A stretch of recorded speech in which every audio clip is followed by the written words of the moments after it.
अङ्ग्रेजी अङ्ग्रेजी आयो आयो आयो घरमा कसलाई ल्याएर सिकाउन लाउनु भयो अरे उसलाई छोरालाई अँ, उसलाई अङ्ग्रेजी पढाउन सिकाउनलाई आफूलाई अङ्ग्रेजी पढाउन छोरालाई पढाउनलाई ए अँ उसलाई ल्याएर राख्नुभयो अङ्ग्रेजी पढेका मान्छेलाई ए अँ भाइलाई भाइलाई अँ भाइ पर्ने अँ अनि उनले ज्ञानी बिहा अरे अँ अब उसले अङ्ग्रेजी पढेका सबै अलि एक सम्पत्ति त भएकै हुन् त्यस यहाँ नै उनको नाम अलि ठुलो भयो अङ्ग्रेजी पनि पढेकामा अलि ठुलै छाले थाहा अब निक्ले हाम्रा गाममा ओहोरका यस्तो पढ्ने पनि भन्ने यहाँ पुगेन अँ अनि ज्ञानी बिहा न ऊ केटी दिए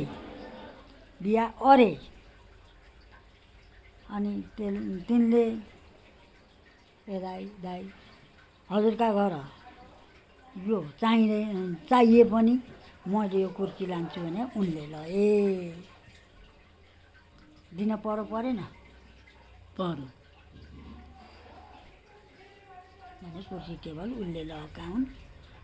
अङ्ग्रेजीको कुराको पनि त्यस्तो हुन्छ बुढाले आफै जान्नु अब यिनीहरूलाई त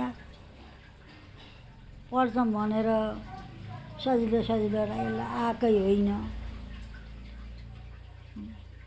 यसलाई अलिक गाह्रै परेको हो भनेपछि ठुलो ठुला छोरा त राजेन्द्र भन्ने राजेन्द्र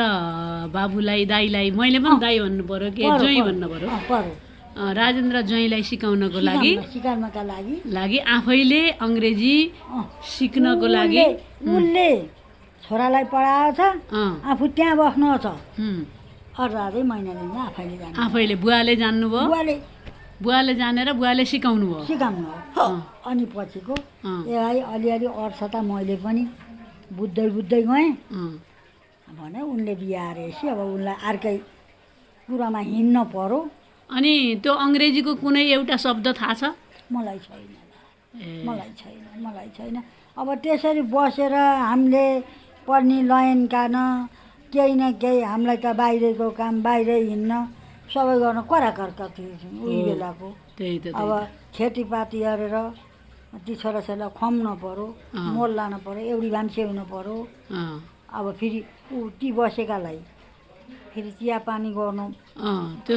समय नै मिलेन हजुरहरूलाई मिलेन। पढ्न मैले त अङ्ग्रेजीको एउटा कुरो केही पनि होइन बुवाले त्यसरी जान्नुभएको जान्नुभएको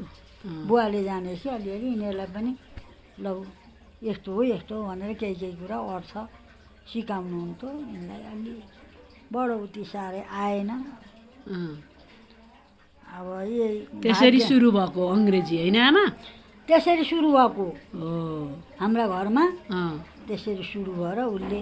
ए दाइ